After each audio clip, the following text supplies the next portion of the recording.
All right, everybody, let's get started.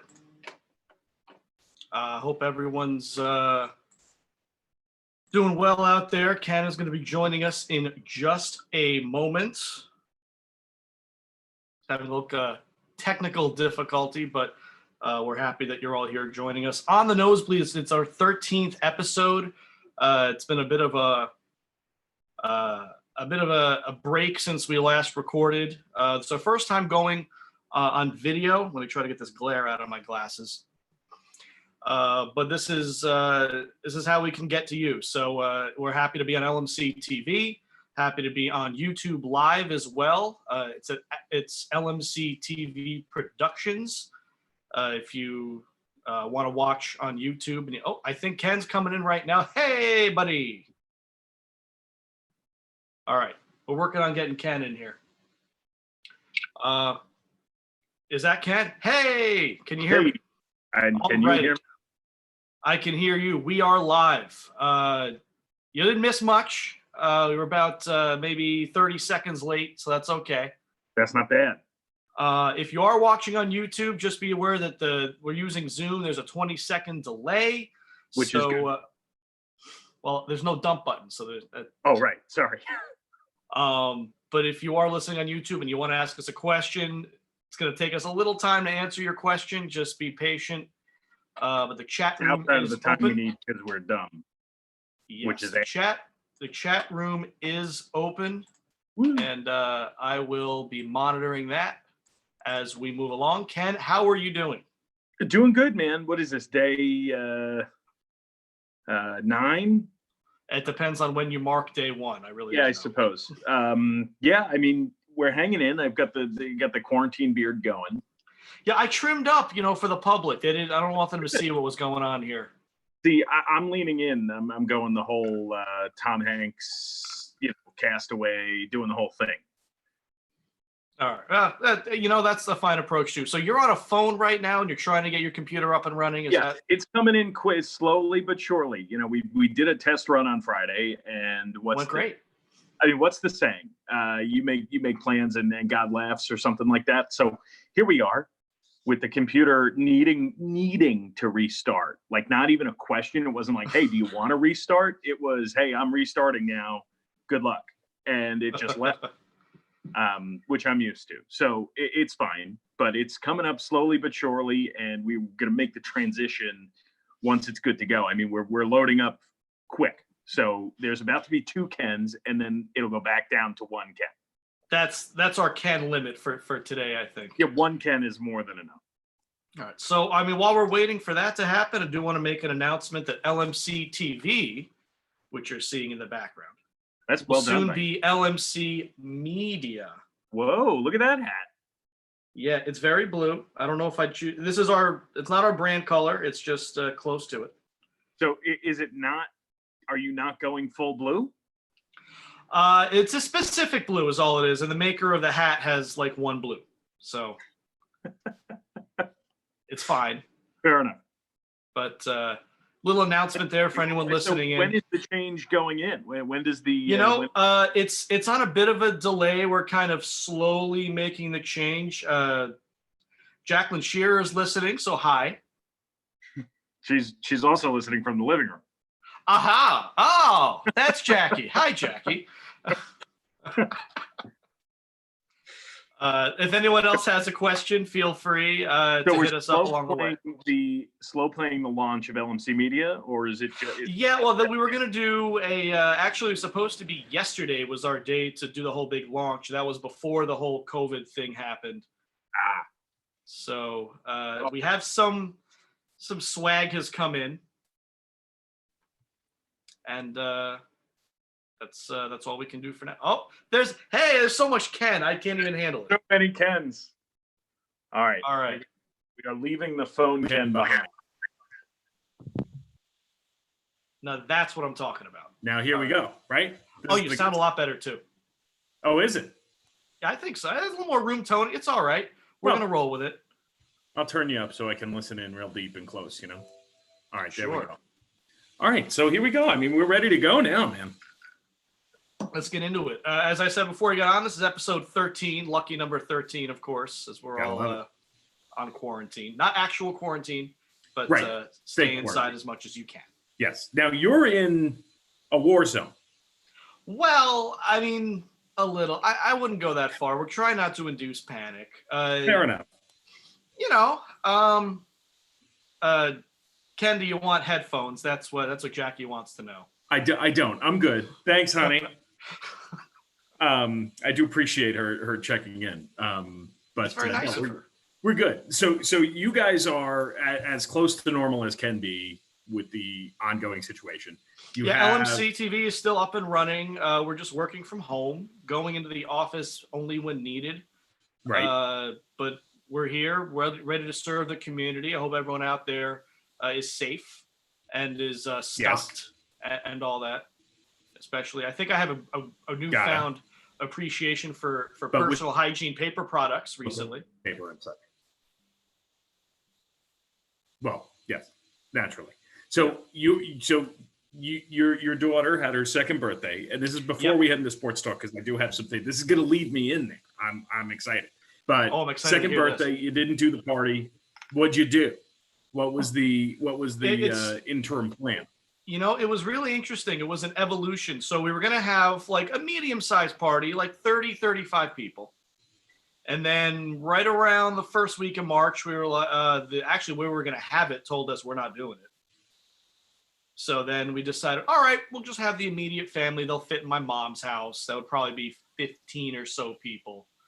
And we ended up trying to do the math.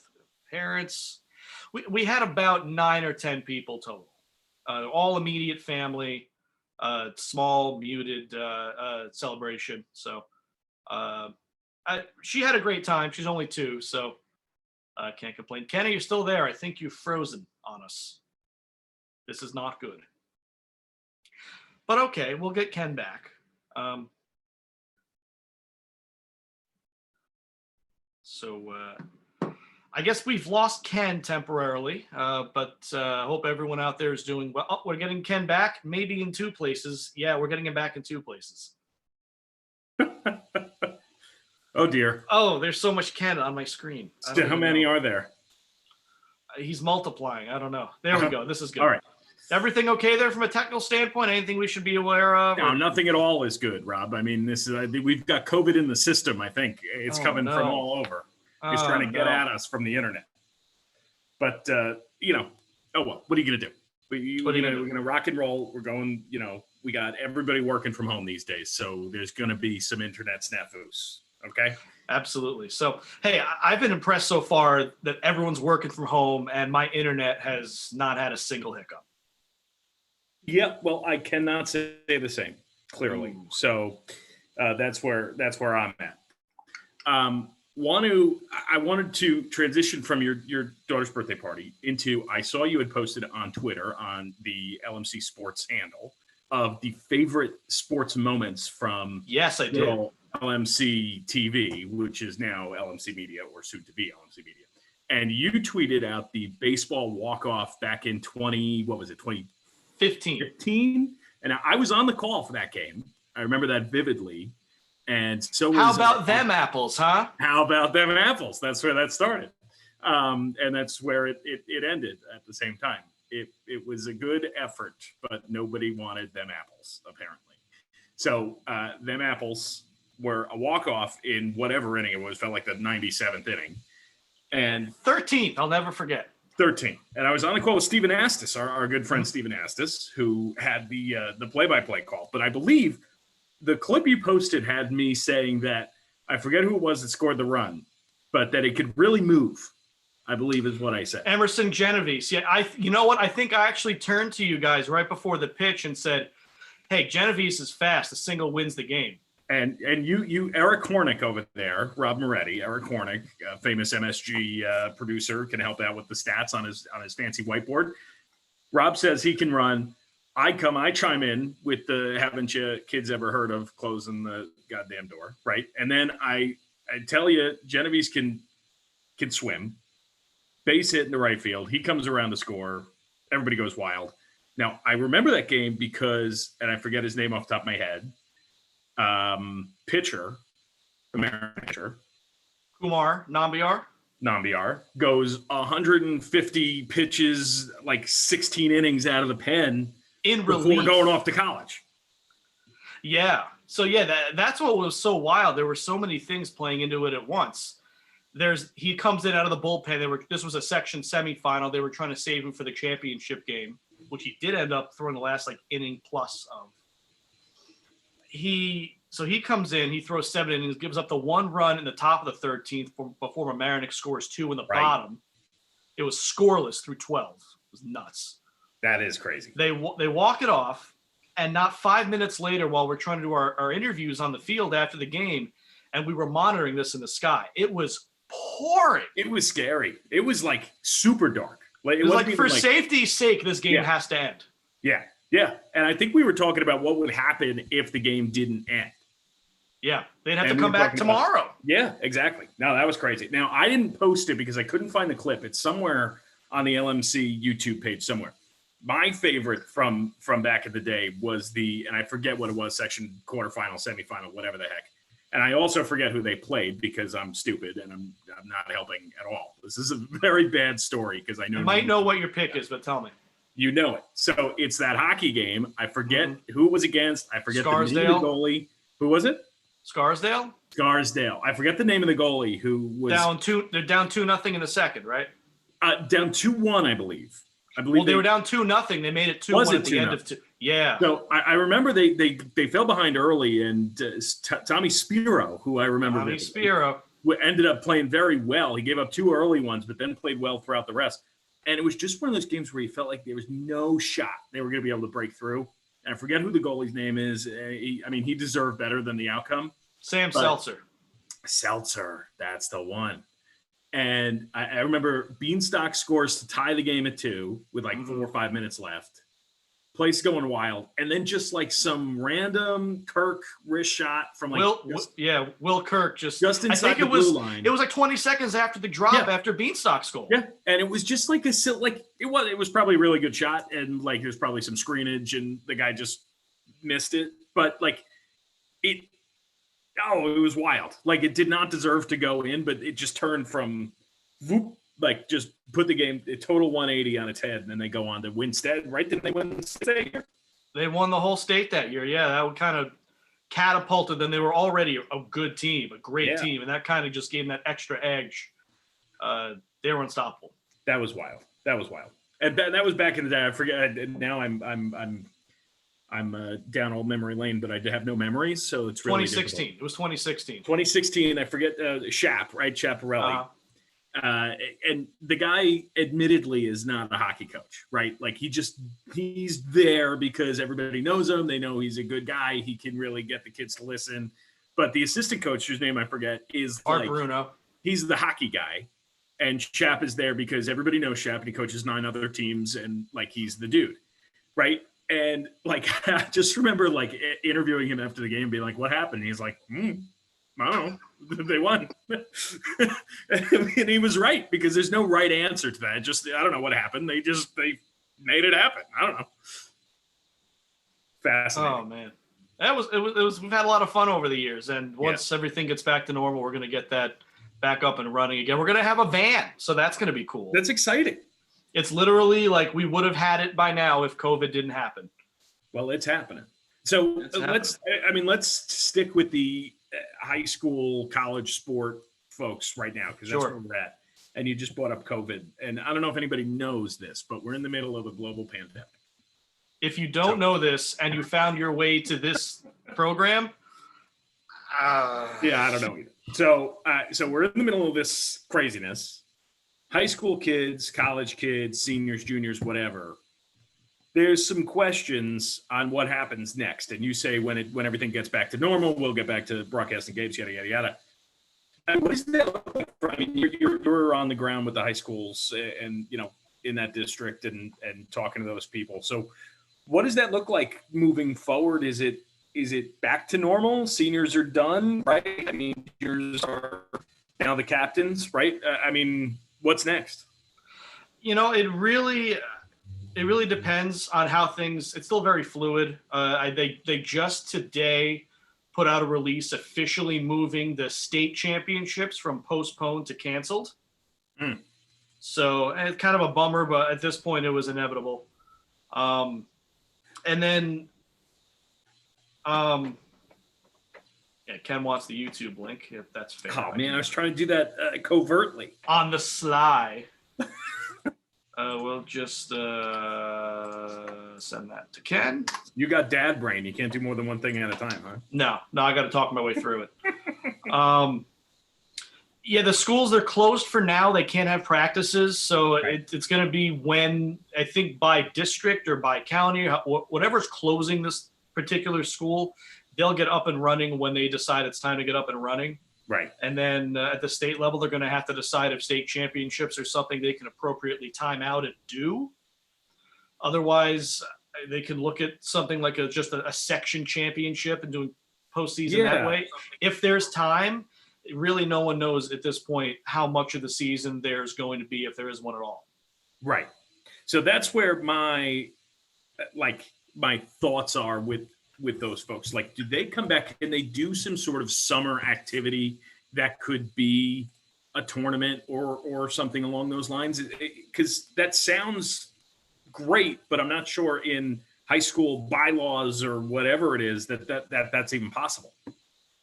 Yeah, I'm not sure. And the spring sports, for the most part, are played outdoors. So it's a matter of heat indexes, could be postponing things as well. So it's going to be difficult.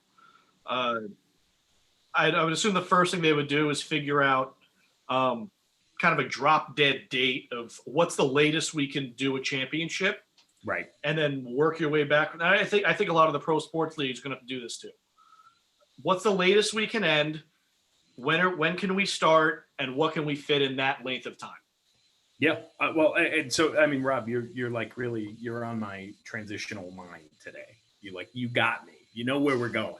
So, I mean, anything else high school wise? Cause as involved as I am with the college and the high school world, I don't know as much as you. So you tell me, is there anything else high school wise that these guys are looking at in terms of getting these kids another chance to play? So, I mean, I couldn't imagine what it'd be like being a senior right now. Now, let me remind everybody that I did not play anything in high school because I looked like I do now, but I was like a foot shorter. So it was just extended outward.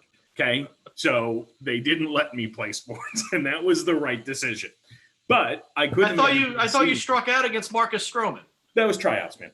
And so, like, I didn't have the chance to play, but okay. I couldn't imagine what it'd be like being a senior. And like, I did ROTC, right? So I couldn't imagine being a senior and not having our senior banquet, right? Like that was everybody worked towards that. So I couldn't imagine what it'd be like being a Nambiar, right? A guy who's going off to do great things in his future, who doesn't get the chance to play in those section finals or playoffs or anything like that. So they've got to try something, but like you said, there's other factors because those kids go to college in August a lot of times. I mean, if they're playing sports, they're there in July. Yeah. That's the question. I think if there's any time at all, they're going to try to do something. Yeah.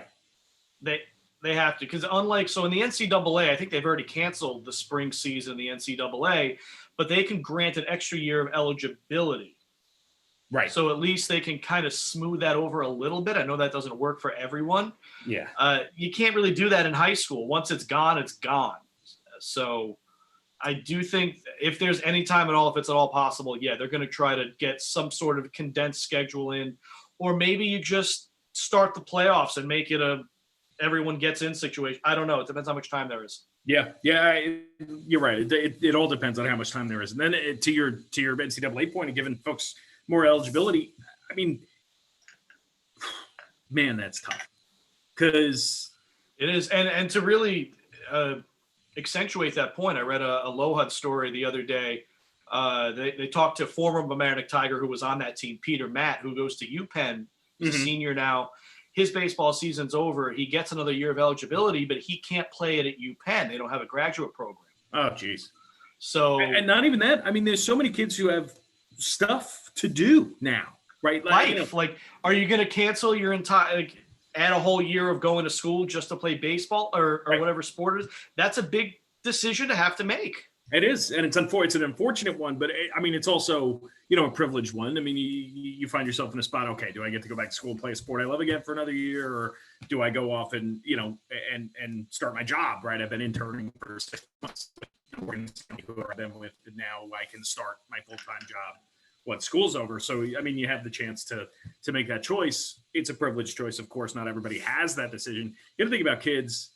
You know, in my head, when I say privileged decision, right, you got to think about the kids who that's their life, right? Like sports are their life, and so many kids, right, get recognized in a March Madness situation, or at a conference tournament, or in a, you know, a full, you know, tournament of 64 where they turn into Steph Curry, right? A guy who was going to go maybe undrafted or maybe, you know, 6th, 7th round, whatever, turns into superstar, right? Because of that tournament. And that's cash, right? That's cash for a lot of guys. A lot of guys who grow up with cash, maybe, you know, the Currys are maybe a different situation than a lot of the other folks, but you know what I mean? And those guys now don't have that opportunity and have to rely on, you know, their wider range of work, which may not encompass everything they can do because their tournament got canceled. So that's tough. Yeah, it's rough all around. It's tough for everyone. Not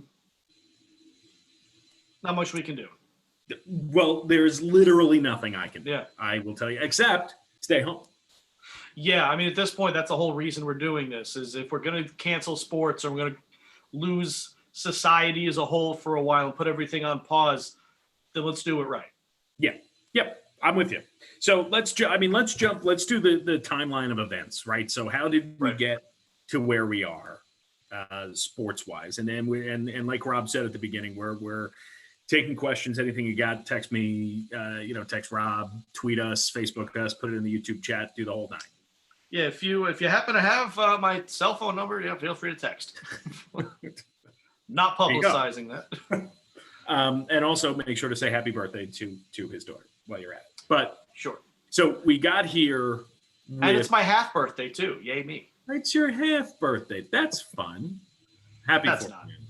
I'm very happy for you. Yeah, How old are you now? Like 55, 60? yeah, close enough. All right. So Rudy Gobert licks all the microphones. Everybody gets COVID-19. That was disgusting. Well, number one, like that's gross regardless of if there's stuff going on. Like The end of this is before he still thinks it's a whole joke.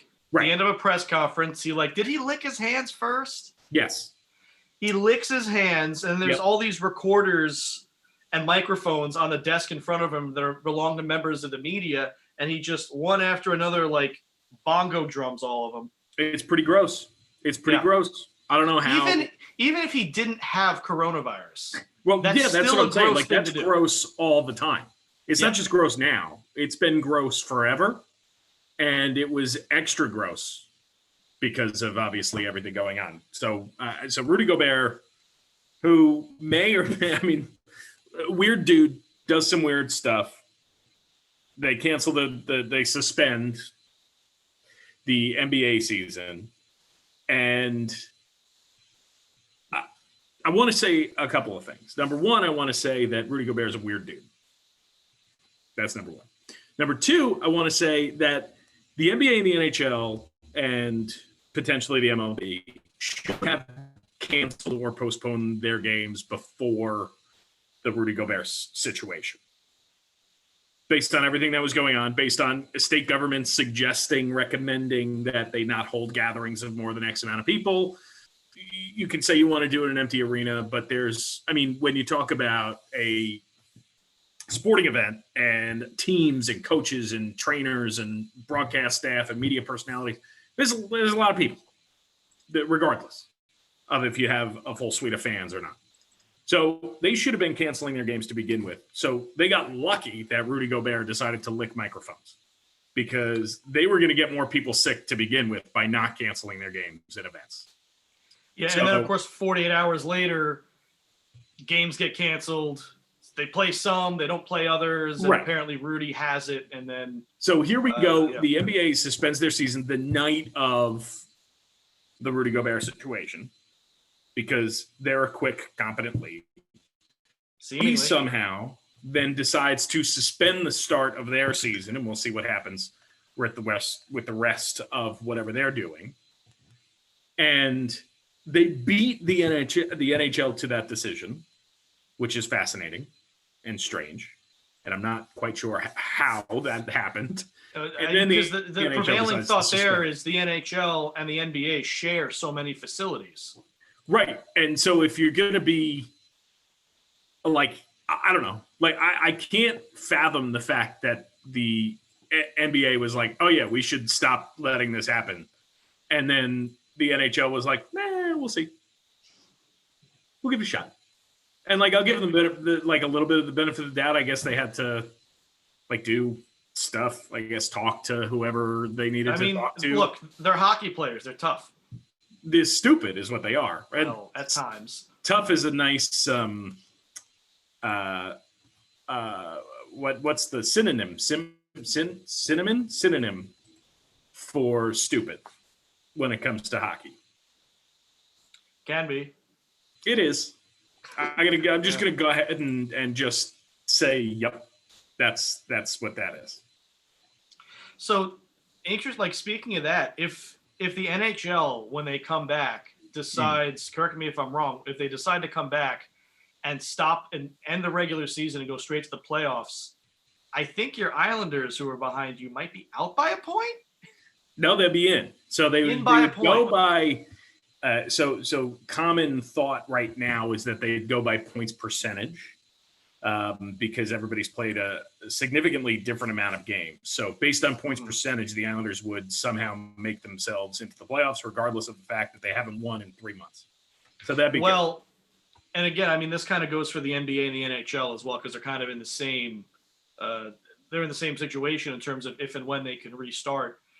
Do they even play every round of the playoffs? Do they play less games per round? Do they cut rounds? If you cut rounds, you're cutting teams out. Well, so this is where the fun can start, right? And I think the NHL is more, is more open to creative solutions for this situation, being as they are a direct gate revenue league, right? I mean, the NBA from global care and sponsorships and money and all the rest of it is better off than the NHL by like a long stretch. I think I mean, the NHL was a $5 billion league, and their playoffs account for $1 billion of those dollars, right? So that's 20% of their revenue could be removed based on just, slicing off of playoffs. So I would feel that they are more inclined to find a creative solution, whether that be a 2014 playoff, they include teams like the Canadians and the Rangers and the Blackhawks, which are three giant markets that they could probably use cash from during this time. But at the same time, their CBA is not great for the players. And if they lose that amount of money, the players have to pay will have to pay potentially close to maybe 35% in escrow, which relates to hockey-related revenue, which essentially means they lose 35% off the top of their check. Then they get their taxes taken out. Then they get all the rest of the stuff taken out. It's rough. I mean, sure. Most of them are well paid anyway, but right. But at the same time, that's a lot. That's a lot of dollars. A lot of money. It's a lot of money. That's a lot of dollars. So I imagine the NHL will be more open to creative solutions, whereas the NBA may do something, I would think, maybe a little bit more succinct. Maybe say, because at the same time, the NHL and the NBA have such different levels of parity within their standings. Yeah. I mean, the Lakers and the Bucks are going to play for the championship, right? I mean, yeah, there may be an opportunity where two teams maybe force them to play 7 games in the playoffs, but the idea that somebody's just going to come in and storm the Bucks and the Lakers out is silly. right? So those two teams are more than likely going to play in the finals. In the NHL, you could grab two names out of a hat and potentially be right. Yeah. So, I mean, what you're saying is in basketball, a shorter series might work better because of the level of parity, where you're probably going to go to a game 5, game 6, game 7 in a series regardless. So you might as well just start it at game 3. Right. Maybe. Right. So, and I wouldn't even say you need the full 16-team suite in the NBA. I think there's a league that can say, hey, we're going to take 8 teams, 48 or whatever, and get away with it. Do 3 best-of-7 series, right? Where in the NHL, you're looking at potentially expanding from 16 to, like I said, maybe 24 works. Maybe they just do some crazy tournament where, where you can get teams like the Rangers, Canadians, and Blackhawks in so you can get their cash, right? I mean, it is what it is, but I can't imagine the NHL easily is going to let their season wash away. Now, that said, I don't think anything's going to come back. Now, I just saw a comment on our YouTube chat, sports not coming back in 2020. I think that's totally fair. Possible. I think it's totally fair. Now, I think the MLB plays their season without fans. The whole season with no fans, potentially playoffs if everything's maybe back to normal. I don't think anything happens until August, sporting-wise. If you come back from this, you have to be sure nothing else. If you come back and somebody gets sick and you have to cancel again, that's a death blow to whoever you are. That's lawsuits. That's stupidity. That's as bad press as you can possibly get. So to go with our YouTube commenter, I agree to an extent to where, especially with, whatever today's news was, Trump, our fearless leader saying that the solution can't be worse than the problem. Sure, but the solution isn't killing folks, right? The problem is literally killing people. So I can't imagine a sports league forcing itself back before everything is taken care of. And that means I think there will be no Stanley Cup handed out, and I think there will be no NBA championship handed out this year. I think the NFL will try to start on time. I don't think it will. I think it will start late, potentially in January, and checking back a couple of months for the NFL. Those are my thoughts. I can't imagine there's a Stanley Cup. I can't imagine there's an NBA championship. I can't imagine there's a World Series, but I have to think they're going to do something more creative than other leagues because they have the infrastructure to do so without fans.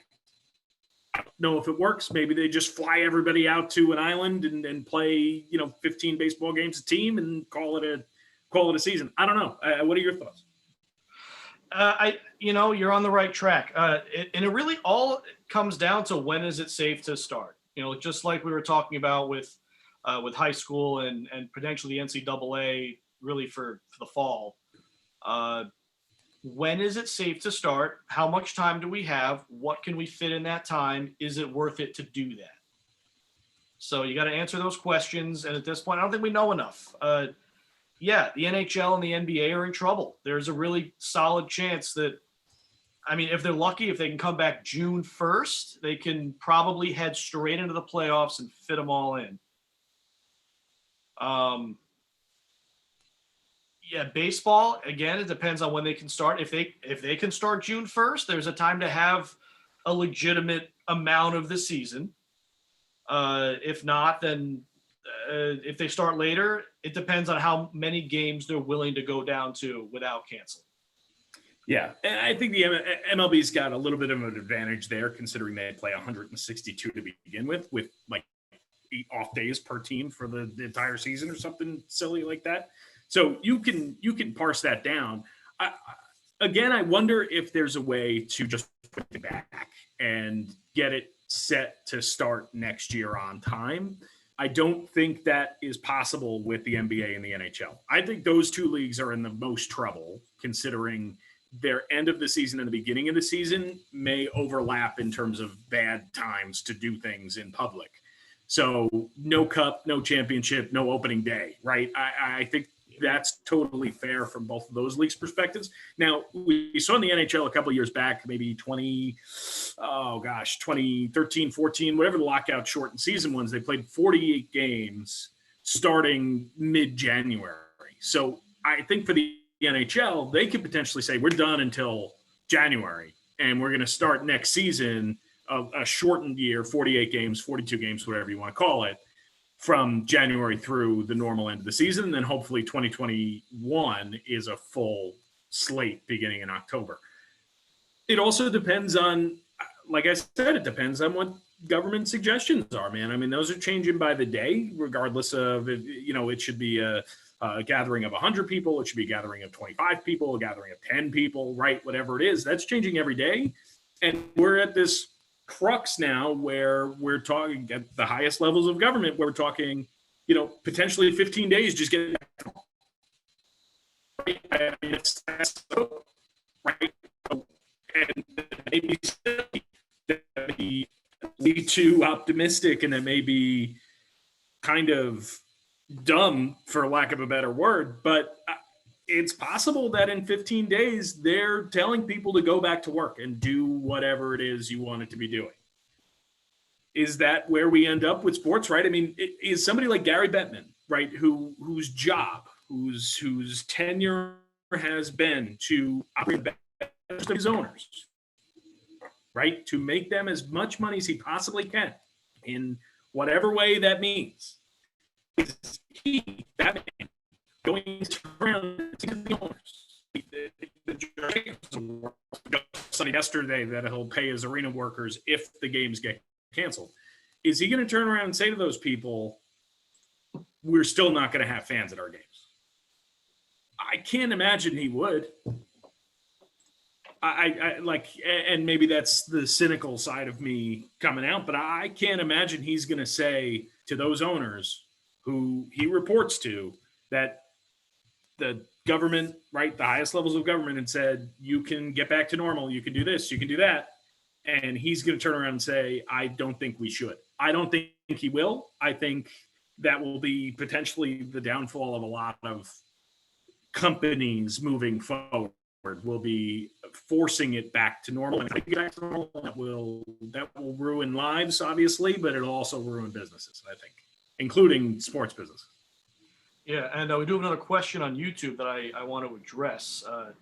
Talking about esports and NBA players organizing 2K leagues for charity. Is this the entry point that franchises like FIFA, NBA 2K, Madden, and NHL need to capitalize on? Look, I'm not an expert on esports, but yeah, this is a chance. I mean, people are, how many X days without sports memes are out there on the internet? People want their sports. Esports are something that can take bets on, that gets people engaged in that way as well. Gosh, man, my Bovada account is getting all, just so many cobwebs in there. But luckily I haven't spent, X amount of dollars on like weird 40 team parlays on a Wednesday night for like $18 that could win me 1.8 million. So it's helping save me some cash, but man, do I wish I could. And I've seen so many posts on like Facebook, right? I'm part of different groups here and there that are, putting out horse racing stats and different things like that. What Turkish soccer is still going. So I could put a few bucks there, but I suppose I could save it up. Yeah, and esports as a whole, I know we're growing. There's growing interest there as well. So, yeah, I mean, even outside of esports leagues, just the video game franchises themselves, like people aren't spending time watching games now. Right. That can be a way to still immerse yourself in a sport without having to watch the game because you can't. I had a solution. What if every NBA team, every NHL team, right now, because those are the only two leagues that are fully affected. What if NHL teams and NBA teams held tournaments, tournaments, in their own cities to determine their player and then their player played in a shortened tournament round robin style event hosted by the National Hockey League or the NBA, where they handed out the virtual Stanley Cup or the virtual NBA championship to that player, to that team, to that city. Wouldn't that be fun? It would be. I know, I don't remember. I'd have to look up. 2 NHL players did play each other in NHL. Yeah. 2K. It's NHL 2K, right? No. There is no 2K in the NHL. It's just NHL 20. NHL 20. I don't play it. I'm not that It's familiar. okay. In full transparency, I haven't there. purchased the show yet, even though I'm a total loser and will buy it eventually. I don't know. And I'm still playing 19. I got it for free in October. It was the free game of the month. For free in October. It was for free. I haven't gotten nothing for free, Rob. But 2 NHL players, to back to the point, who were going to play each other that night if the NHL was still going on, played each other in NHL 20, and it was like a sanctioned esport, like they were taking bets.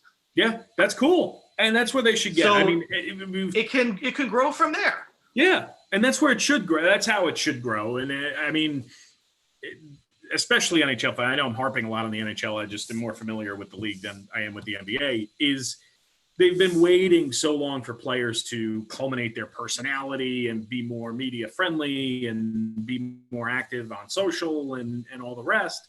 And they never really get the opportunity to do so because every question from an NHL media personality is, take me through that play, or, what would they say in the room? And everybody's answer is, you just put your head down and you go hard to the net and, you see what happens. I just listen to the coach, play our system, and do our thing, and that's it. That's the answer you get from everybody. And then, on social media, it's just promotions and ads and yada yada, and they're just doing their thing. And then the one time a player wants to show a little bit of personality, he gets called selfish. He doesn't, he's not a team player. Nobody wants him on the team. He's a waste of time. Yada yada yada. So this is the perfect opportunity for folks like that who have a little bit of personality, have a little bit of what's a chutzpah, right? That's the word. That's a great word. I love that word. Thank you. And can get out there, can play some esports, interact with fans. I mean, geez, if you don't want to allow betting, right? If that's the thing that everybody's nervous about or something like that, just have it be a donation box and send the whichever team wins or whichever player wins, let them donate it to a small business in his community. Right. So this is easy stuff. I don't understand why. Like, this is what I don't get with sports teams and with players and stuff like that. Is you write the rules, right? You own the rules. These aren't laws. These aren't like, you don't need government approval. You make the rules. The book, you have it.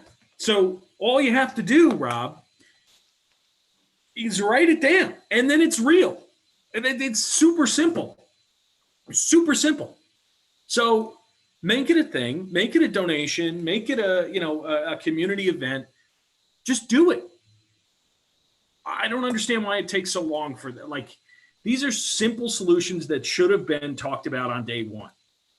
Right? You had to wait 24 hours to suspend the season for what? You haven't given me anything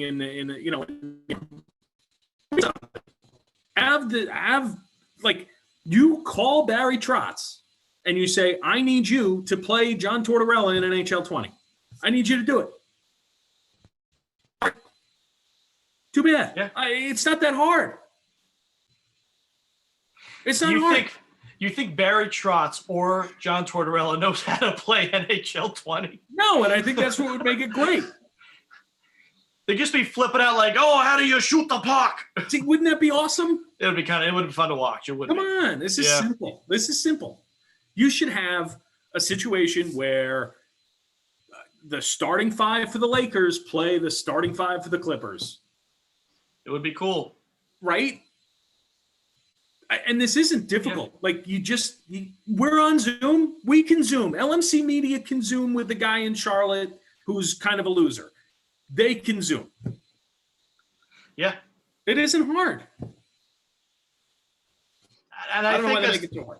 as time goes on, they're going to have to get more creative with this, especially as the delay gets more and more, just because you want to keep people interested in your brand.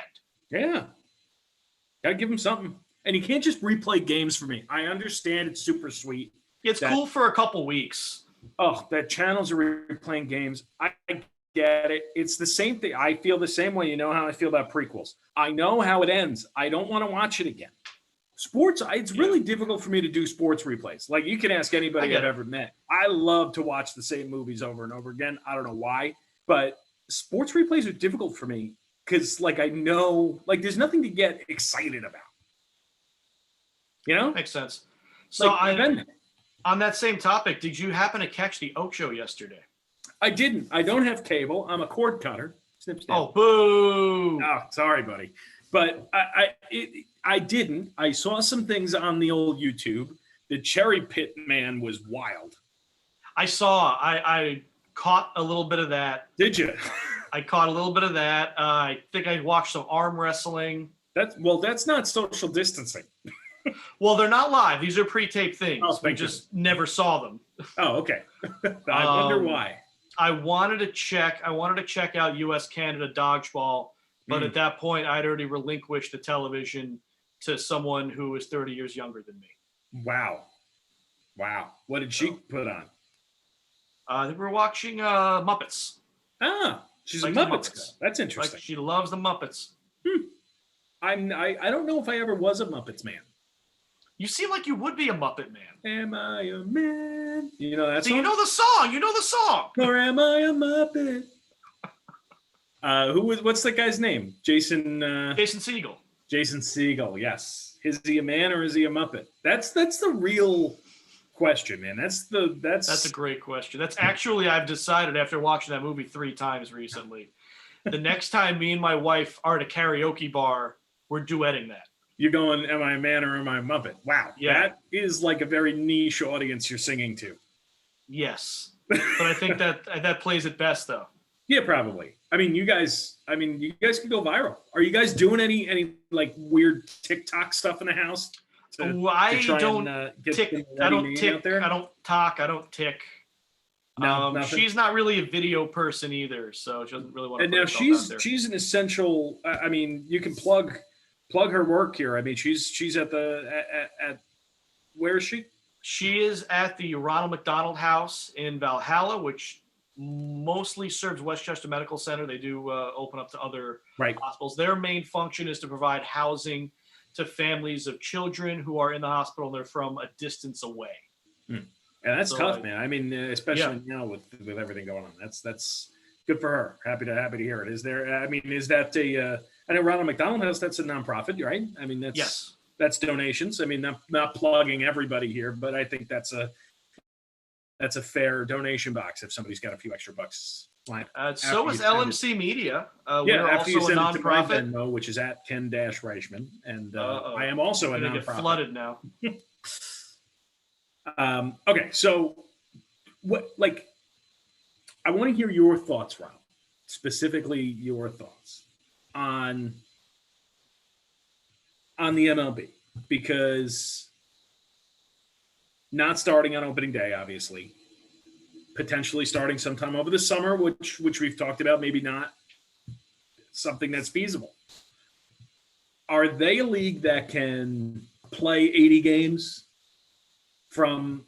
But here's the thing. Here's the real question. This is why I'm asking, because they don't want to play in the winter. That's no fun. Yeah. Right. If they can't play in the summer, what do they do? So, I mean, like we've said for everything else, it really does depend on when they can start. I think that once they decide to ramp back up, they're going to need like a 2-week spring training before anything gets started. Right. Get the guys back in like seeing pitches, throwing competitive pitches, everything that comes with that. The idea was floated on social media somewhere that they could schedule the World Series and perhaps even earlier rounds of the playoffs if needed for a neutral site in a warm weather or dome stadium. Interesting. That could be a solution that works. Like, I mean, think about it. How crazy would Miami go to have a World Series? for example. I don't know. Maybe 10 people show up. I don't know, because that's how many people show up to the regular game. I don't know. Derek Jeter might sell the stadium before it gets down there. Derek Jeter is going to say, "I told you I'd bring a World Series to Miami." Yeah, and there you go. He's complete. Job complete. I mean, that's interesting. I just wonder what, how many, I mean, geez, we've talked about this. Like, would you do the same playoff setup? Would you need, how many games do you need? And also, is this hilarious that the Yankees have to pay Garrett Cole this year? It's kind of funny, kind of stinks. Look, I think baseball is the one sport where the 7-game format is the most necessary. Yeah. So I think no matter, like, you may shorten rounds, like the number of rounds you play, but I think you got to play 7 games. World Series, definitely. League championship, probably there too. Yeah. It has always been weird to me that the DS, I mean, the DS really just depends on who's got the better ace, right? I mean, it helps a lot. Yeah, that's yeah, two games you expect to win out of 5. You need 3. Yeah. So maybe you just cut out the DS, right? Maybe you can just go top 4 teams. Yeah, you might have to. Yeah, I don't see how the wild card format sticks this year. Yeah. If they play, even if it's half a season. I mean, granted, though, that is just one. That's just a one-off. So potentially that's fine. Potentially they're the only sport that doesn't really have to change their playoff format too much because it ramps up, right? Because it's 1, 3, 7, 7, right? It does. I don't know. I don't know if there's a right way or a wrong way to do it, and it really is. How you evaluate their decision really is going to depend on how much time there is. If it's a situation where they're playing the World Series in the middle or end of December, then it's like, all right, you need to compress this down as much as you can. Right, unless they do something like you said in a neutral city and they just call that what it is. It could be. So those are my thoughts. Yeah, I was more excited than anyone to see Garrett Cole start striking guys out with the pinstripes on. Sorry about that, by the way. Is it your fault? I mean, does Jacob deGrom win a 3rd straight Cy Young? Does it just carry over? I don't think you're going to get double awards. He's going to have to go out and earn it if he's going to win it. I don't know. I feel like they just might carry it over. Like, okay, you won it last year, you won it again this year. We're good. So does Justin Verlander win another one? I'm not sure. I think. And who is more happy about this, by the way, than the Houston Astros? I don't think anybody. And you know what's hilarious is just that. I mean, it is like really A+ that they have to face 0 anything. Now, I imagine your shirt just it popped off the thing. It might have a ghost in there. I'll even tell you what. We're short on supplies. It's tape. Oh, fair enough. I mean, I'm not going to go fix it now. Get the new stuff up there, man. Get the new media shirts up there. And then soon hopefully we'll be able to broadcast games from the van from Charlotte. So once that's ready to go, you let me know because I'm ready to jump back in. But I don't know if that's how it's going to work. Oh, but come on, Rob. Live stuff. We'll have live stuff. I do guarantee that. All right, fine. I can work with that. Maybe. Do I have to shave? No, you don't have to shave. All right, good. Well, hopefully once quarantine ends, I don't think I can shave the full beard because I've had the beard now for 3 years, 4 years. When I started my first job. So yeah, 4 years. I've had the scruff going. So I don't know if I can go full non-quarantine beard, but I can go summer. Okay. By the way, we have breaking news. I can't see. Can't see that. The and we do want to point out our chat friend Lewis here, who's pointing things out to us. 2020 Tokyo Olympics will be postponed. It's the right decision. IOC. I mean, at this point, you had Canada pulling out. A lot of countries just saying they're not going to send people. At that point, what's the point? Have they given any, idea of how long it's going to be postponed? Because that could be. It sounds like possibly. On the tweet I'm looking at from USA Today, it says likely to 2021. Wow. I mean, that's a heavy move. It makes sense, but that's also, and I think that goes back to our YouTube commenter Lewis's point. I think that is indicative of the fact that 2020 is going to be very difficult for summer sports to happen. Yeah, and that's the thing is you can't just postpone it to November because now you're not in the summer in Tokyo anymore. So well, and that goes back to my baseball point, Rob. I mean, I don't know what they do. I think they're in maybe the weirdest situation. I think the NHL and the NBA have the opportunity to say, we're done. 2020 is over. We're sorry. It is what it is. Shit happens. It is, right? That's just what happened. So from there, though, I think the MLB's in maybe the weirdest spot because I don't know what they do. I don't know if you can do anything more than maybe a round robin in a neutral city. Yeah. If it goes that far, you got to find a way to compress it. But is that fair? Is that really baseball? No, but what are you going to do? I mean, you got to do something, right? And then you say, does this take? And this is now we're in the weeds, but I think it's a fair point. Does this take a year off contracts? Now, that's a great question because I think it should. I mean, you signed a contract. I don't think it would be fair to extend contracts a year because now you're committing payroll to things you weren't intending to commit it to however many years down the line. Right. I mean, but it's a little bit, it's so much deeper than that too, because there's so many incentives and things like performance incentives and stuff like that. And do those just carry another year, right? Does that become the incentive for next year or does that incentive get pushed back? Or depending on the incentive, you could try to prorate it.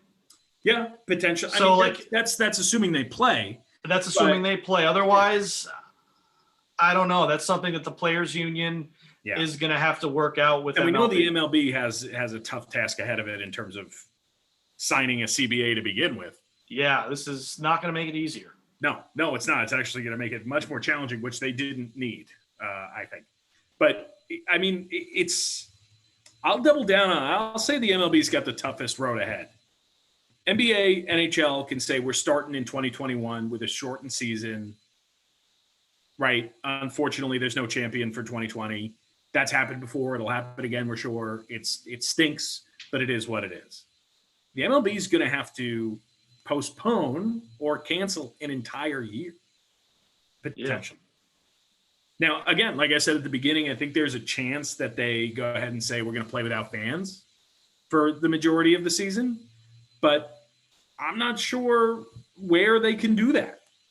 Can they do that in New York? I don't know. It's on lockdown, right? I mean, is Cuomo going to say they're essential? Right? Can they do that in Seattle? Can they do that in San Francisco? Or no, they can't. Right? So they're not going to be considered essential. I mean, theaters are closed, both live, Broadway, and movie. It's considered a performance, and performances are shut down. Right. So what happens? I mean, I think from a capability perspective, the only thing that I see plausible for the MLB in 2020 is to take your teams, take them to Miami or to a place where there's more than one stadium, like I'm sure there's a bunch around Miami. I mean, take us to your spring training facility. The spring training facilities are definitely an option. They're plentiful. They're in relatively close geographic location to each other. Say, listen, here's the deal. We got 30 teams. We're going to pick names out of a hat. We're going to do a round robin. We're going to play it through like you did in your backyard with a wiffle ball tournament, right? Everybody plays everybody once, and then you seed, and then you go from there. Right? And that's a pretty fair amount of games. That could be close to 40 games per team. Could be. Yeah, if everyone plays everyone once, like it gets you through the league one time. The thing with baseball is, it's so dependent on your starting pitcher that day. I mean, you're gonna have to deal with the intricacies of the game as it is. I mean, who do you throw Garrett Cole against? I couldn't tell you. I couldn't tell you. Luckily, you don't have to worry about who you're throwing Severino against. But I mean, it's yeah. There's a lot of pitchers opting for Tommy John surgery now because I would. You're not missing that much. Chris Sale's having Tommy John surgery. He made the right call. I think he knows more than what's going on. And see, I think that's what's annoying about this whole situation is they know more than they're telling us, obviously. And we're starting to see those little trickles, right? Those little tidbits of stuff. Chris Sale's getting Tommy John. Chris Sale's a weird dude. He's not missing time for no reason. Right. Right. And they wouldn't tell him to get Tommy John in March, right? He would have pitched the majority of the season hurt. And then come the time when you need the full you need a year and a couple months to get back. Right. So he either would have gotten it a few months ago and just missed the whole season, or he would have pitched a few months, gotten a mild repair or whatever, and then gone off to do whatever he needed to do. It's a calculated decision, but I mean, we know something's going on. Everybody's aware we're in a pandemic. You don't have to hide it. So just tell us what's going on. Yeah. So what else we have going? You know what we need to talk about? We need to talk about NFL free agency because that's one thing, the only thing that's been happening.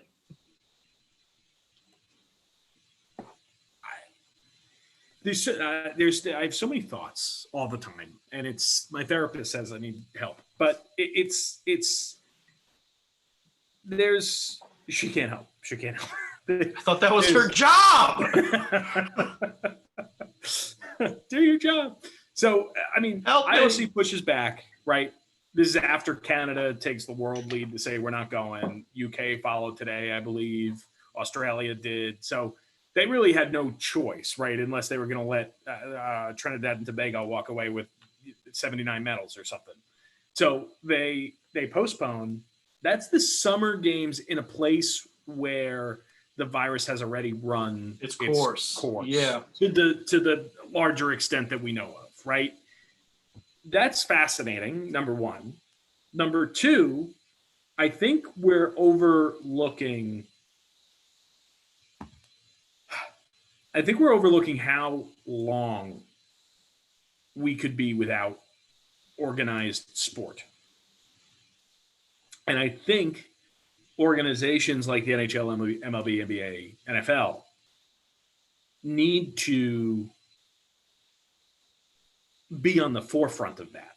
I don't think them waiting for government recommendation because when that nobody host sporting event or Santa Clara County, right, recommended that nobody host an event with more than 10,000 people, which is a crazy amount of people to begin with, by the way. That's an absurd. What's the difference between 9,000 people and 10,000 people? I do not know. Right. I have no idea. And it kind of depends on how much space you have too. Right. I mean, we're talking a sports arena, right? So, I mean, we're talking. Well, are we talking an NHL arena or are we talking a football stadium that holds 80,000 people? No, we're talking enclosed Shark Tank SAP Center. They say we recommend you don't host a sporting event with more than 10,000 people. 9,999 show up. Everything's fine, I suppose. But the Sharks say that's great that you recommended it, but I need to make money, so we're going to host that event with however many people show up on any given night. And the next thing you know, the government has to come out and say you're barred, right? You are not allowed to do this. So yeah, I think it's unfortunate how much we're allowing sports leagues to get away with here, because there's a real case to be made for the fact that Rudy Gobert potentially saved lives. We're going way back now to the start. I mean, what are we, 59 minutes in? Maybe. But there's a real argument to be made that him being a dumb idiot potentially saved a lot of people. It's possible because it kind of brought everything to the forefront quickly. Yeah. And it kind of helped shut everything down quickly. Well, not as quick if you're a hockey fan, but quickly. I mean, everything else with competent leadership shut down right away, which isn't that something? Yeah. So we do want to get into NFL free agency. We're already going for an hour. We do have a YouTube question from CJ. What has he got? He wants to know, do we think the Browns offense received a major upgrade or a minor upgrade in picking up Austin Hooper at tight end? Can I talk about the Cleveland Browns for a second? Because have at it. You know what? Here's what we're going to do. You're going to talk about the Browns, and I'm going to fix that T-shirt in the back. Okay. How does that sound? Here, that sounds great. So let's start with the Cleveland Browns, shall we? Since we're moving on to the NFL and we're not talking about Corona anymore. The Cleveland Browns are not good. To just be quick and easy, they are bad. Okay, they are very, very bad. That is the Cleveland Browns.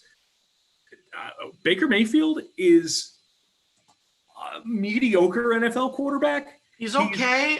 He's got a great beard. Baker, rock and roll, man. And you know what? He's got good sponsorships. He's got a good contract. He's making cash, and he's living as good a life as one possibly can in Cleveland, Ohio. So he's doing his thing. Good for him. He's a bad quarterback. He's got every offensive weapon one could possibly imagine needing. He's got a tight end with great hands in Njoku, who unfortunately missed most of last year. I understand. He's got two all-pro, Pro Bowl, whatever you call them, wide receivers in Jarvis and Odell. He's got two all-pro, Pro Bowl running backs in Kareem Hunt and Nick Chubb. His offensive line is not the best in the league, but it's also not the worst in the league. So any of this feedback that he didn't have a second to throw the ball, he was under pressure every time. I mean, geez, man, look at Sam Darnold, who dealt with the same thing, right? And who says Sam Darnold is the next coming of I don't know, Peyton Manning? Nobody, right? They say he's a perfectly fine NFL quarterback with the potential to maybe be a little bit better than he is now. He's not going to be a Pro Bowler. He's not going to carry a team to a Super Bowl, and neither is Baker Mayfield. And that's okay. You don't need that guy, right? You can win without that guy as long as your coaching staff and your front office and everybody else is aligned with what they want to do. Now, the Browns have been unaligned or misaligned for 45, 60 years-ish in that general vicinity. They still haven't come up with a logo, Rob. Their logo is a helmet. Is it an orange helmet for a team called the Cleveland Browns? Well, no, hold on. I got to stop you there because I watched a YouTube video about this, and it made perfect sense. And as someone who works in video and creative arts, brown is dark orange. Sure, but their logo is pretty bright orange. It is. Okay. But brown is dark orange. And to comment on CJ's post, his last post of, tough to say he's a bad QB when he broke the rookie passing record and played less than 2 games of a full season. That's phenomenal. I'm very happy that he broke the rookie passing record. That's great. Yeah. That's phenomenal. But the regression was also just as phenomenal. I mean, that's the thing, right? I mean, he's somewhere right in between breaking rookie passing record and being as terrible as he was last year. With the pieces around him. And that's not great. That's not a great place to be, right? I talk to you all the time about the law of averages, right? Everything will regress to the mean eventually over the course of somebody's career. If they're a superstar, if they're a Pro Bowler, All-Star, whatever, their mean is higher than somebody else's. Baker Mayfield's mean clearly is in between all-time rookie passing record, which is not that great to begin with, and then last year, which is real bad. Okay. So it's somewhere in there and it's not great. His team doesn't have a logo. He's got all pro wide receivers and running backs around him. He's not good. Sorry, is what it is. All right. Got another comment about the New York Giants, which are my team. Lewis, who's been our most active chat member so far. That's Lewis. You can count on Lewis at all times. Yeah. Lewis expects a great year from Daniel Jones and hopefully a trade back from the Giants in the first round, fingers crossed.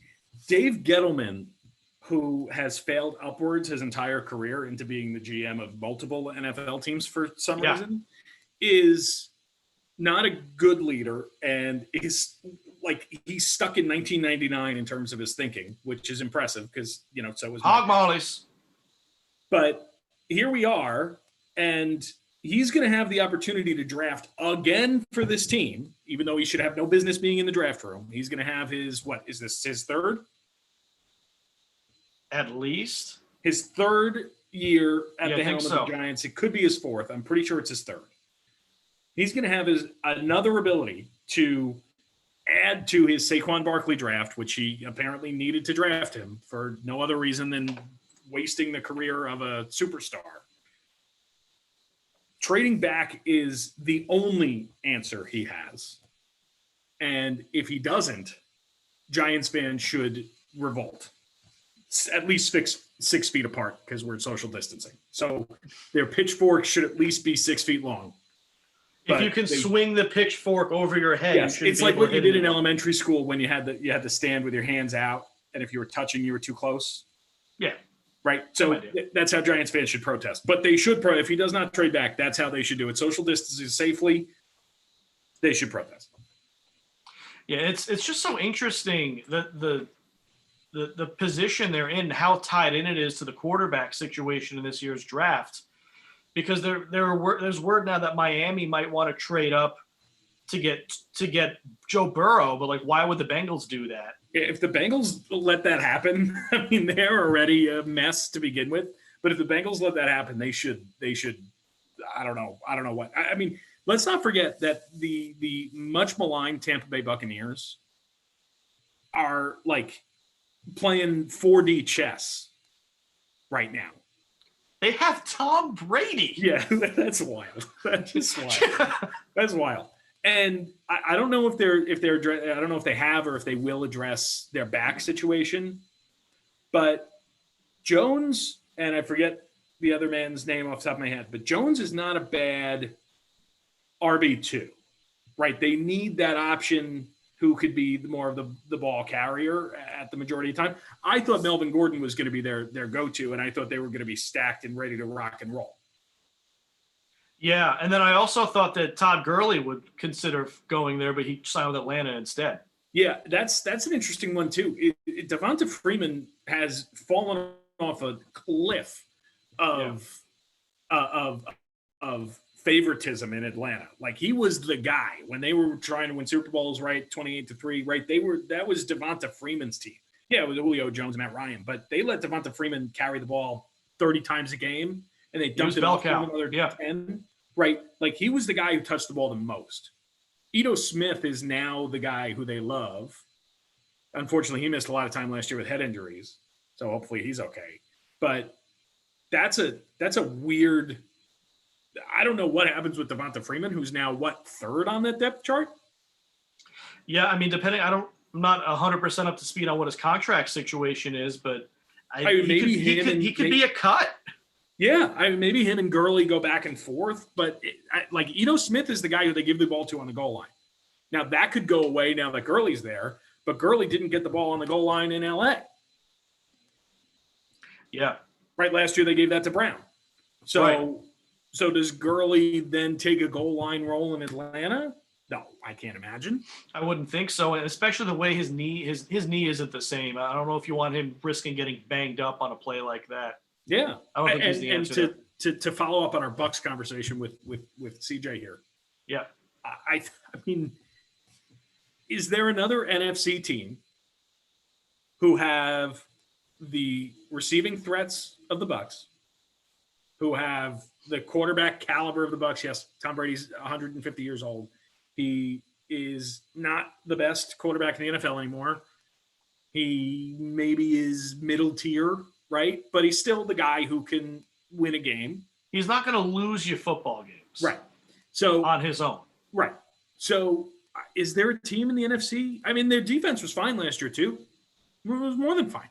Yeah. I think it was top third in the league. So I can't, in my best estimation, say that there is a different Bucks team, a different team in the NFC who can be considered a favorite over the Bucks at this point. At this point, I don't know. I'm still not sold. I mean, we don't know what Tom Brady looks like on a non-Belichick run team. The whole criticism that he's a system QB, I think that's going to be put to the test. Yeah.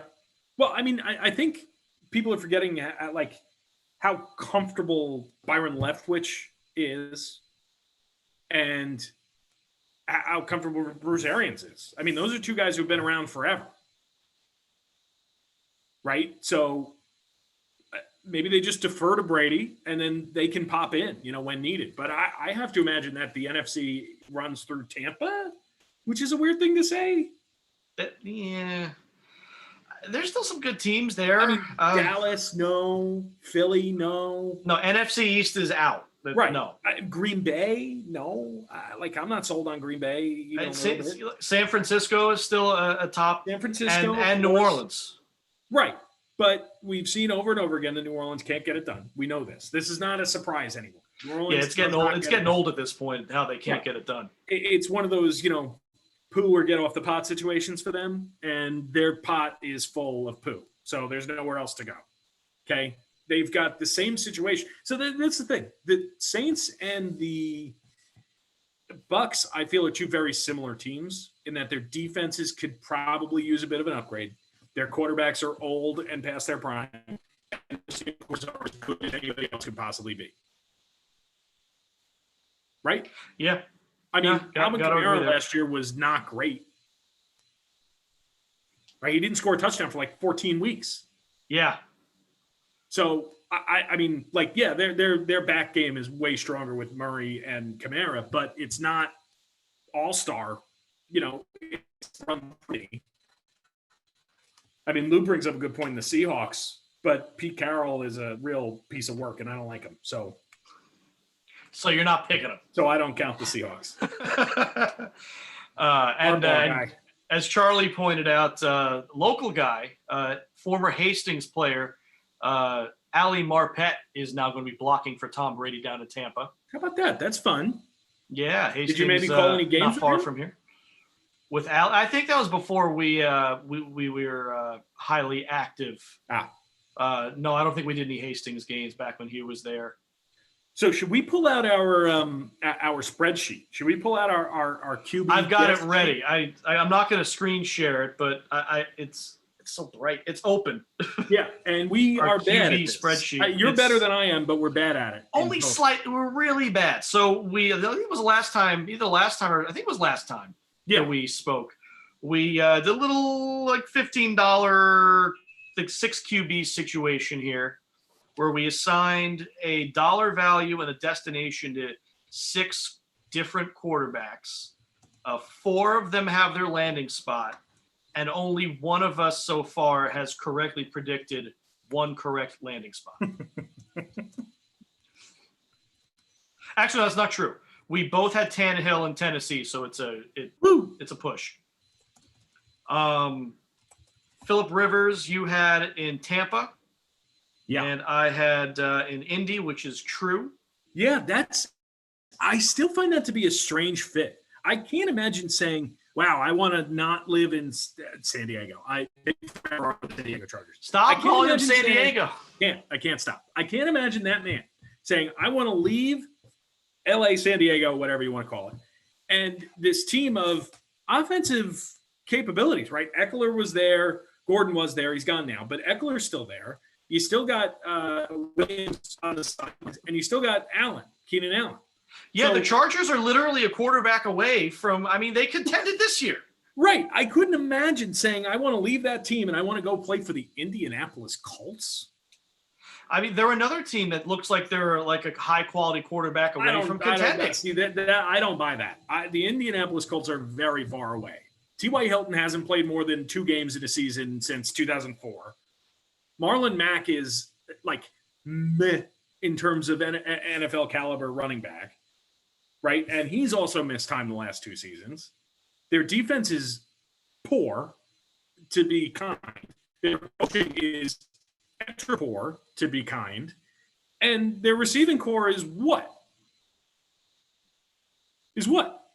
Okay, they need work. But, Jacoby Brissett had them a win away from the playoffs. Right, because their division is terrible. And I get that. Well, that's part of it. You have to get into the dance before you can even start a conversation. Especially considering the Texans don't want to be good. Like, the Texans are trying to be bad and letting Bill O'Brien, that big-headed egotistical moron Oh, run that their trade was franchise so into the bad. dirt. I don't understand how they're allowing that to happen. I don't understand how ownership is like, yeah, this guy deserves a paycheck every other week. I don't get it. And I also, but here's my problem is I don't see Hopkins as a fit in Arizona, which is sad to me because he's top 3 receivers in the league, I'd say. I'd probably go, who would I go? Thomas is 1. I don't know who I'd put it to. Maybe Hopkins, honestly.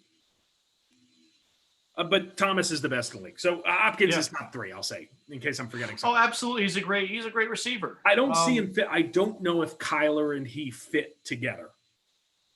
That's something we'll have to see on the football field. Right. I'm just looking from a straight, like, what did they give? What did they get? I mean, I don't get it. They didn't give anything. They gave up and you don't have to tell me, okay, fantasy owner here of David Johnson. You don't have to tell me what he's capable of. I'm fully aware. But they gave a broken man, a man who was literally broken, who didn't play for 8 weeks. Healthy scratch for a lot of Healthy scratched. And not even a first-round pick for a top 2 receiver in the league, top 3 receiver in the league. Yeah. To play with their second-year Pro Bowl quarterback. I don't know. Deshaun, so I saw the Vegas odds for next year, 2021. Who is the starting quarterback for the New England Patriots? Deshaun Watson is plus 250. Wow. He leads the odds by like a significant amount. Is his contract running out, or do they think O'Brien's going to strike again? Class 5 free agent, whatever that means, something like that. Restricted free agent. Yeah, he's not UFA, but he's free. And he's going to have the. I can't imagine that guy wants to stay. I can't imagine. Yeah, no, it's him not wanting working to hang out there. with Bill O'Brien much more. So I think that's. I mean, the Texans are going to go from having the largest window to win a Super Bowl of potentially any team, in the NFL, with the way their division is mixed together, right? Who is that division? AFC South, right? So that's Houston, Indianapolis, Tennessee, and one more. Oh, there is one more. Jaguars. Everyone forgets the Jaguars. Well, yeah. That's nobody's fault. So it's Houston, Indianapolis, Tennessee, and Jacksonville. And Houston is going to go in with Jadeveon Clowney, Deshaun Watson, DeAndre Hopkins, and more. And waste their primes, trade Clowney, trade Hopkins, not get one first-round pick back, and squander an opportunity to run that division and potentially the AFC. Yeah. And I mean, look. Turn it into nothing. And the Titans are in that division too, and they put on quite a run last year. So, and Indianapolis nearly did too. Like, that division is getting tougher. Yeah. By the minute. It's crazy. I mean, like we said, Indianapolis needs work. Tennessee now has a superstar in Tannehammer. Right. They're ready to go. Derrick Henry has turned into, I mean, any month for Henry yet.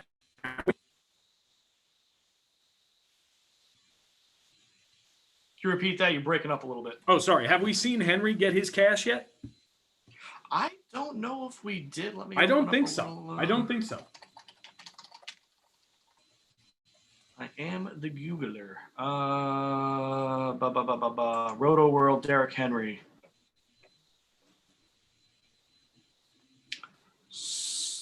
Derrick Henry. Is he a free agent? I mean, I think he got franchise tagged. Yeah, so he didn't get his contract. He didn't get the contract yet. No. Right. So I mean, that's the thing. I mean, Derrick Henry's a guy who deserves all the money he can get. Tennessee's going to be a weird team to watch this year. I think AJ Brown, right, is the next coming of Randy Moss out there. And if Tannehill can, I mean, even be a third of what he was last year, that team's got a real good chance of winning that division. Yeah. Definitely. I think they had a strong ending to the year last year, and they got at least status quo or better at most of the major positions. Should we talk about, and CJ just brought it up, should we talk about Gardner Minshew? Oh, Minshew mania. I feel like you can't talk about Gardner Minshew without talking about Nick Foles. Yeah. You mean perpetual backup quarterback Nick Foles that everybody knew was a backup quarterback except the team that signed him to be a starter for a week? Really well-paid backup quarterback. So, and he's going to be a backup quarterback again in Chicago. You think they're going to stick with Trubisky in Chicago? He's better than Nick Foles. Is he? Yes, by a lot. Nick Foles is not a good quarterback. I don't know why Mitchell Trubisky a good quarterback? I don't know why this is controversial. Nick Foles was worse than Carson Wentz by a lot, and Nick Foles was worse than Gardner Minshew by a lot. And Mitch Trubisky is better than Gardner Minshew, right? Are we gonna have that conversation? That conversation you really want to have? Come on. I might want to have that conversation. Mitchell Trubisky just fell off so hard last year. He had a rough beginning of the year. Nobody denies this. By beginning, you mean weeks 1 through 12? Weeks 1 through 7. Didn't feel like that. I would venture a guess. I don't know this off the top of my head, but I'd venture a guess that Mitch had a better QBR in weeks 8 through 16 than Gardner. Let's take a look. QBR. I'll double down on all my QB bets that are in front of you.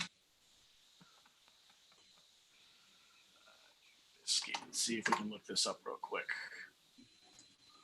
Side by side on Fantasy Pros. Can I do this game log? That's what I want. Well, that just tells me the games they played. I want their stats. Come on, big fella. Give me those stats. Trying to find them. I am working hard here. All right. So am I. You know, everybody's working hard during these times, Rob. These are trying times.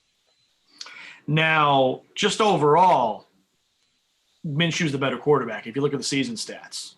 Well, I don't know what you're using to decide that.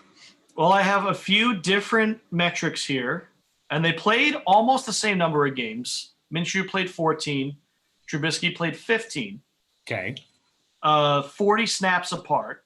Okay. That's a game. Yeah. That's yeah. Fantasy points per game. Okay. Come on. All right, we can ignore that category. Come on, what are we doing? Yards per attempt. Is that a good one? I suppose. Minshew 7, Trubisky 6.1. Okay. Not really a difference. All right, TDs and interceptions. Trubisky 17 TDs to 10 picks. Minshew 21 TDs to 6 picks. Okay. And that's in one less game. Hey, that is objectively better. That's objectively better. Minshew in one less game threw for about 140 more yards. Okay. Completion for QBR. QBR. I don't have it on this particular. That's okay. It's on Fantasy Pros. Listen, that's fine. We want to say that based on 1 year of Gardner Minshew, 15 games of Gardner Minshew is better than the total Mitch Trubisky. I understand that you want to say that. Granted, we just watched Mitch Trubisky fall off a map, right? So the idea that Gardner Minshew is maybe a little out there. Yeah, I don't know. He could easily fall off as well next year. Who knows? So I would, if I was starting my team tomorrow and I had the last quarterback pick in the world, clearly I would take Trubisky over Minshew. Now, Nick Foles is consistently not good. Like, consistently good enough to be a backup. That's his job. His job is backup quarterback. And now he's a backup quarterback in Chicago. I don't know why, but this is the thing that baffles me is why did Chicago say Mitch Trubisky needs to be replaced? And they traded for a backup quarterback. Yeah, I don't understand from Chicago's standpoint why they would choose Foles and that contract. Now, I think just based on the contract alone, you've got to give Foles a shot. Right. And can you imagine from a Carolina Panther perspective that they decided Teddy Bridgewater is better off than Cam Newton? Yeah, back to that original discussion we were having about our picks. Boy, oh boy. We both had him going to Vegas. I was excited for that. Now I'm also, Carr is going to run the town there for a little bit, but where does Cam end up? I think that's like the thought being that's going to be a trade. I don't know. Does Chicago turn around and use Foles in that trade to offset some money?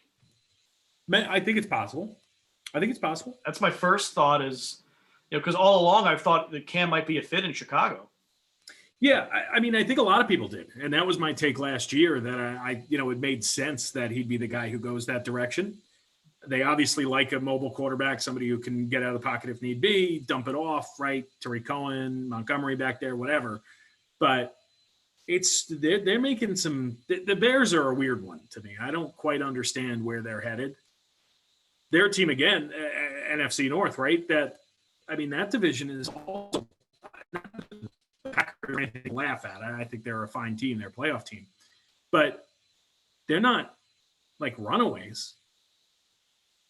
No, not by any means at all. Right. The Vikings at the same time are what? They're the Bears with a more competent offensive line, maybe?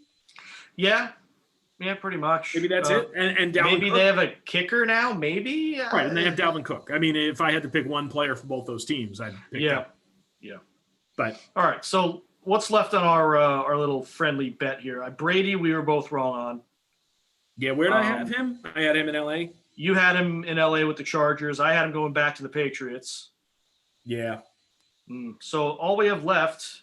I learned a lot. Listen, if you can learn one thing from this Brady saga, take it from an Islanders fan. If they don't sign early, they're not going to sign. Yeah. They're going to leave. Once they hit it doesn't happen very often where they hit the open market and they come. Derek Jeter did it, but that was towards the end of his career. Right. Once the market is there, and they are out. And the market for Ryan Tannehill, as Lewis brings up, a 9-figure deal for Ryan Tannehill. I don't care. I like when owners pay their players, so I think it's a fine investment because it's an NFL contract. So if he stinks in 3 years, they'll pay him almost nothing. Right, and it doesn't matter. The Tannehill deal it sets the market for a lot of guys moving forward, which is great for them, which is why I like it because those guys deserve to get paid. The owners deserve to all, pay for my health care, which they don't do. So it is what it is. All right. So the other two pieces we're waiting for to drop. One, we're going to have to wait for the draft is where Tua goes. Yeah. I still feel pretty confident in my, what was it? My Florida pick, right? You have him going to the Chargers. Oh, I had, okay. Cause I had Brady going there. Yeah. I have in Miami, which sounds like the front runner, I guess. That sounds like the one. And then Jameis, I think we're both going to be wrong on because I have him in Tampa, you have him with the Colts. Oh, you think maybe we were wrong? Now I think we're going to be wrong on that one. I think maybe now we should have the ability to change our Jameis pick since he's not going to Tampa and he's not going to the Colts. I don't know where the heck he's going. Well, so why don't we change that one? Why don't you put in a new wager? I'd prefer not to, sir. So you'd like to stay with Tampa? No, he's not going to Tampa. That's the thing. Why would you stay? Because we made the bet. It's been arranged. It's been recorded. That's over. Giving you the opportunity here. It's true because he's not. I don't think he's going to the Colts either. There's no reason for that to happen. No. So we can both say that we were wrong. We were definitely, but I don't know who wants to sign him. And then I'll reopen the wager. Totally blank slate. All right. So the question now is where is there an opening for Jameis? Yeah.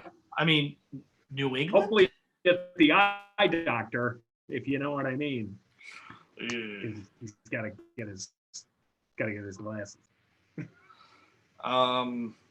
Off the top of my head, New England, the Chargers. Where else? I think the Chargers make the most sense. I think I would pick here's the thing. We're both going to pick the Chargers. So it doesn't matter anyway then. What about what about Vegas? I guess that's an option. I don't know. It Vegas seems like they're sticking with Derek Carr so far. I don't know. Yeah, but maybe they sign Jameis so they can trade Carr. Maybe. I don't know. I feel like I don't know if he's going to get a starter contract. I think a team's going to sign him to be a backup. Someone's going to get hurt, and they're going to suddenly be really happy they have him. Yeah. Yeah. I think I have a weird feeling that he might re-sign in Tampa if the market doesn't grow for him, just so he can hang out with Tom. Kind of cool. That would be kind of cool. But I think if it's not there and he wants to start, then it's got to be the Chargers, right? I mean, yeah, they've got an obvious need. Unless they're able to trade up for Tua, like Tua. mentioned, which I don't think they would. I mean, if Miami, where's Miami? Miami's at 3? 4. 4. Miami's at 4. The Bengals are picking Burrow at 1. LA is where? I mean, LA is not even top 5, are they? They would have to trade up. They'd have to trade up hard. Oh, we got breaking news on the old YouTube. Kyle Allen is out in Carolina. To Washington? To Washington, to the Washington Football Club. CJ, we don't use that vernacular on our YouTube stream. But we are. I mean, Kyle Allen, who was real hard to watch down here, the couple blocks away from the stadium.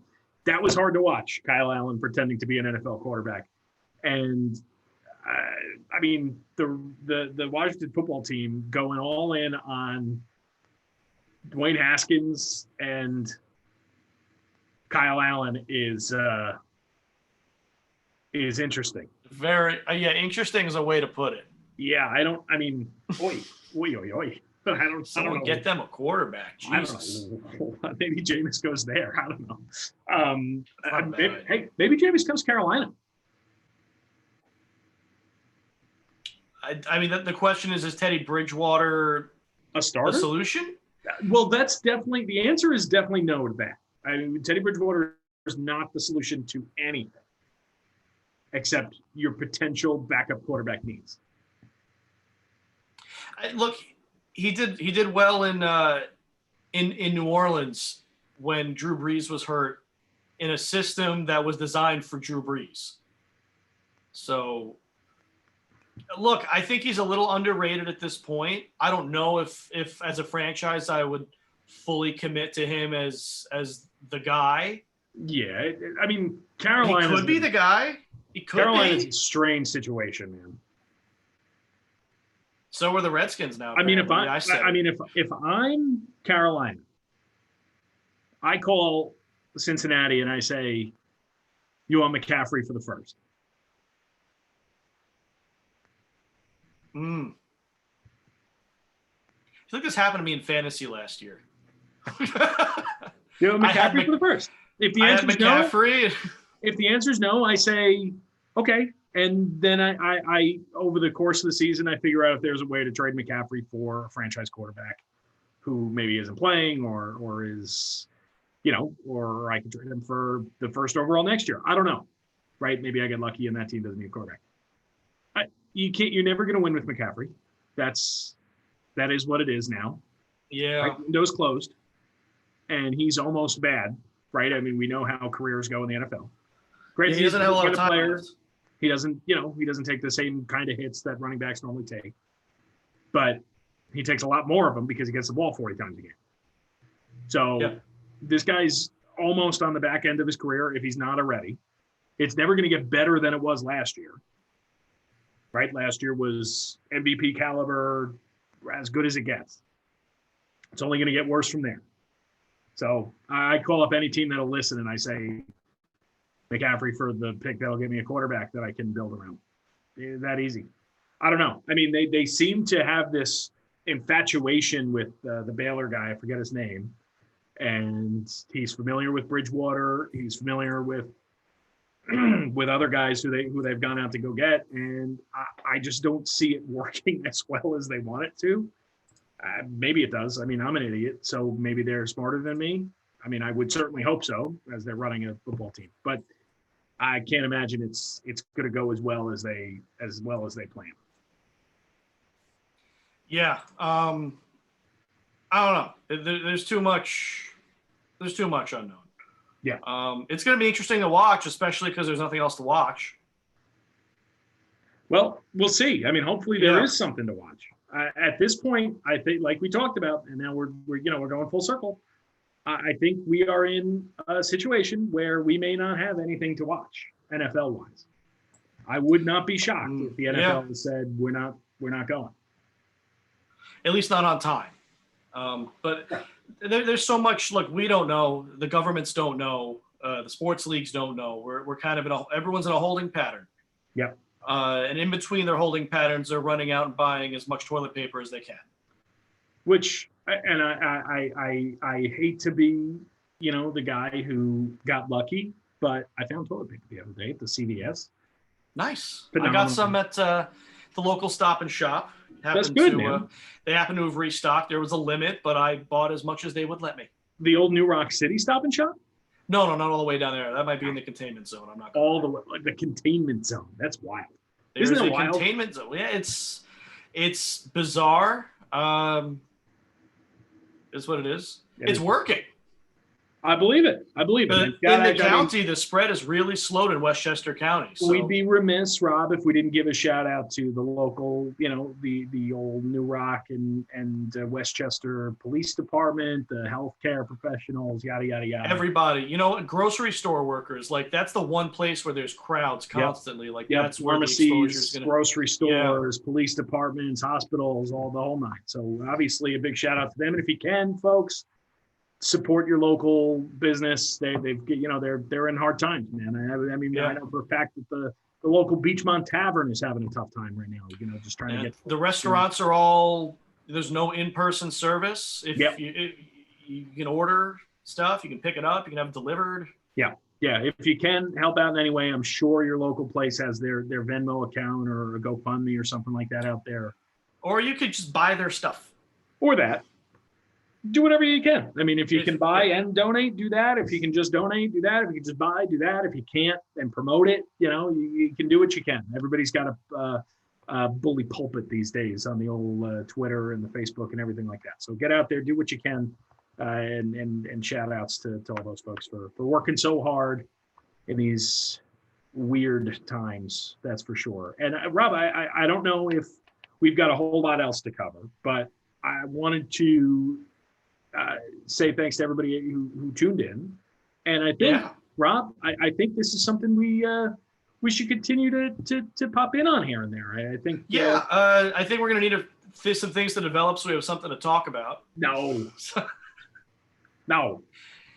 But certainly this is something we can set up again. We're really happy at everyone that tuned in, either now live participating in the chat, on TV, or even if you're watching a replay. I'm sure there's a replay several times on LMC TV. Yeah, and feel free to shoot out emails and tweets and stuff like that. We're happy to interact wherever. I mean, we're absolutely. And this is a running joke on the Nosebleeds where we can see everything, is that I always forget what our socials are.